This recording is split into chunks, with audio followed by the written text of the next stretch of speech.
in a sense, by putting American feet on the ground, but not military boots, it might and will or should deter Russia from any further aggression if there is a ceasefire in Ukraine. US President Donald Trump has this evening confirmed a meeting with that Ukraine President Volodymyr Zelensky will happen this Friday. The deal we're talking about, of course, concerns rare minerals between the United States and Ukraine. Confirmation came live from Trump's first cabinet meeting. We're doing very well with Russia, Ukraine. President Zelensky is going to be coming on Friday. That's now confirmed, and we're going to be signing an agreement, which will be a very big agreement. And that'll be on rare earth and other things. As you know, we're in for probably $350 billion. Europe is in for $100 billion.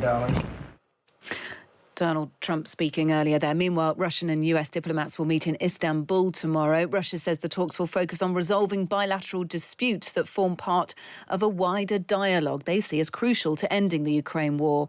And of course, all eyes will be on that meeting tomorrow at the White House between Keir Starmer and Donald Trump. A visit that will be brief, but watched intensely, not just here in the UK, but in many other European capitals too, particularly in Kyiv. Prime Minister Keir Starmer's plane is now in the air on the way to DC. The Times political editor Stephen Swinford is aboard and has this report for us.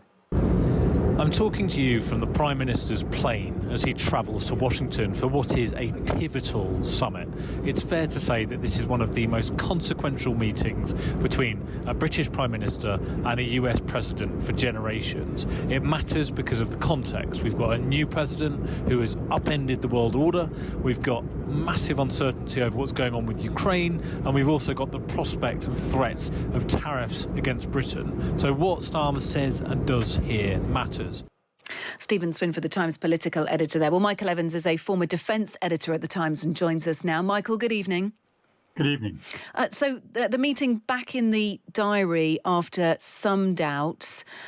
This is, of course, concerning the meeting concerning Donald Trump and Volodymyr Zelensky. They'll discuss this minerals deal, which Donald Trump feels is pretty sort of sewn up. What does that face-to-face meeting tell us? Last week, Donald Trump called President Zelensky a dictator.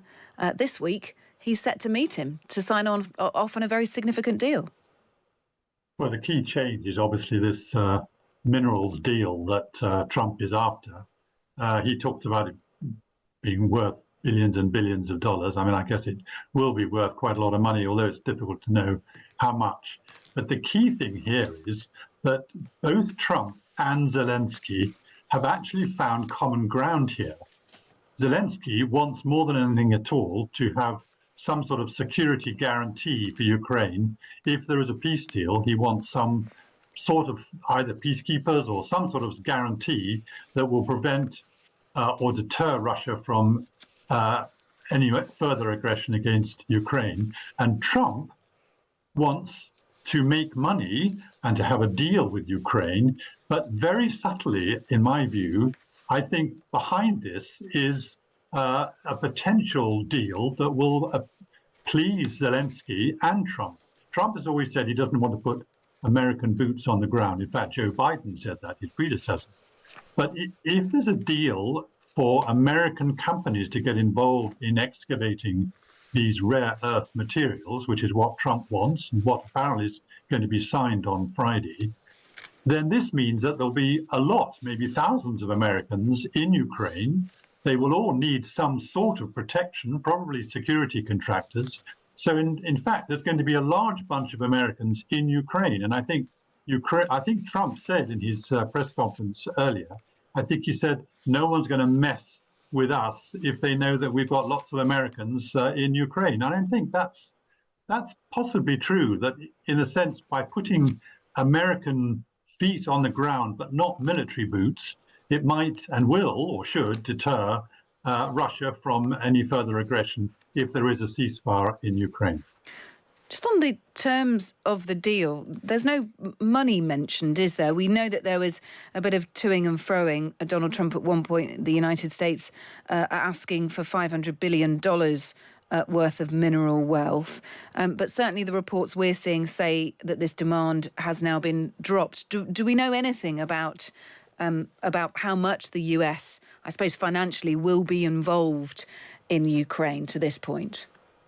I mean, not particularly. The only thing is that, unfortunately, Donald Trump does have a habit of throwing very large sums of money into the air, and they come down. And when you actually check them out, they don't really bear much reality. For instance, he said that, I think he said originally that America has supplied $350 billion worth of equipment to Ukraine, which actually, I mean, even the Pentagon doesn't agree with that.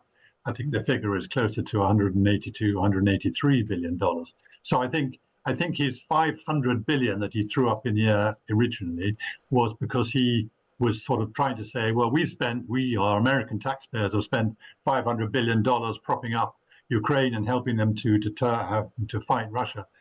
So we want our money back. Well, the money isn't $500 billion, it's 182 or whatever, something around He's that. mentioned $300 billion, I think, in that cabinet meeting we've sort of been hearing from Donald Trump. Absolutely right. So it's already come down from 500 to 300, and I think it'll come down further. That's why there's a little bit of vagueness about what he actually hopes to get out of it. But I think it's only once they actually start to excavate these raw minerals will they actually know what sort of money is going to be involved. A lot of these minerals, by the way, are in eastern Ukraine, occupied by the Russians, so they've got to do something about that. I don't know how they're going to sort that one out. But whatever it is, some of this excavation is going to be extremely complex, will involve a lot of people and a lot of money. So I think at this stage, it's too early to say what Trump expects to get out of it, other than he will get a lot of these raw materials, which are in short supply. And at the moment, the one country that has a monopoly over these materials is China. And I think Trump, for obvious reasons, doesn't want to be beholden to China for the next few years. So no security guarantees, and the reason from Donald Trump is that nobody's going to be messing around with people when we're there. Will that satisfy President Zelensky? The fact that the US are invested in Ukraine and will have personnel there, that is enough of a security guarantee for President Zelensky? That is one of the key questions, isn't it? I mean, I think the answer is no. Obviously, he wants a lot more than that.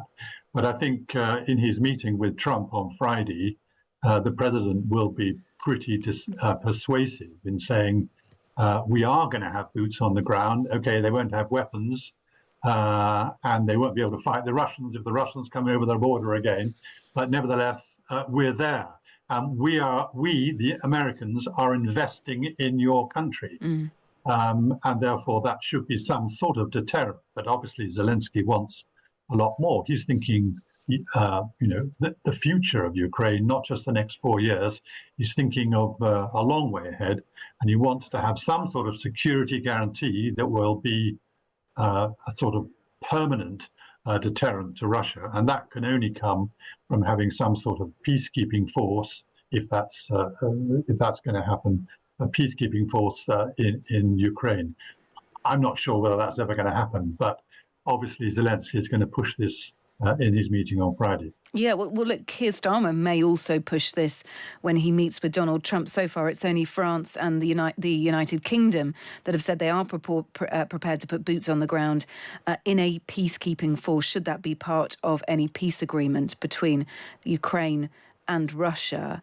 But one of the things he's asked for is that it's conditional on some sort of security guarantee, again, from the United States, like air cover, for example. So, look, Starmer's prepared to do it with that assurance. But you think, Michael, any kind of peacekeeping force looks unlikely? Well, it looks unlikely at this stage for a very good reason, and that is that Putin and his foreign minister Lavrov have said quite clearly that it is unacceptable to have any peacekeeping force, either under NATO or European or whatever. Despite Trump saying the opposite. It keeps going ping-pong, doesn't it, this one? Then, I mean, this is the world we live in. And then the Kremlin said, no, he didn't say that. So, I don't know. I think Trump doesn't want to have anything involved in a peacekeeping force or any sort of force. And so it's got to be down to the Europeans. But I think, Starmer is basically right. You can't have a European peacekeeping force, maybe 30,000 is what the figure they're talking about, without any sort of backup from the leading member of NATO, which of course is the Americans. And I don't think the Europeans will feel secure or safe or capable of doing their job properly if they don't have any sort of backup from the United States. Whether he can persuade Trump with that, I don't know. And just finally, Michael, speaking to reporters today, Donald Trump says that he thinks NATO is probably the reason why the war in Ukraine started. What do you make of that? I mean, it depends on how you argue this. The fact is that NATO expansion program, which took in Eastern Europe, took in the three Baltic nations, it was seen from the Kremlin and from Moscow as a danger or a risk to the security of Russia. And they gave this, I mean, they warned that this was what they were fearing. But NATO went ahead with the expansion because the countries who used to be members of the Soviet bloc wished to join NATO. So that was fair enough. But Putin's argument has always been NATO is encroaching on the region that surrounds Russia. And therefore, it's a breach of security for them. And Trump has taken this on board and has effectively said, this is the reason why Putin invaded Ukraine. Look, Michael, thanks so much for being with us. Always appreciate your wisdom. Former defence editor at the Times, Michael Evans there. Thank you.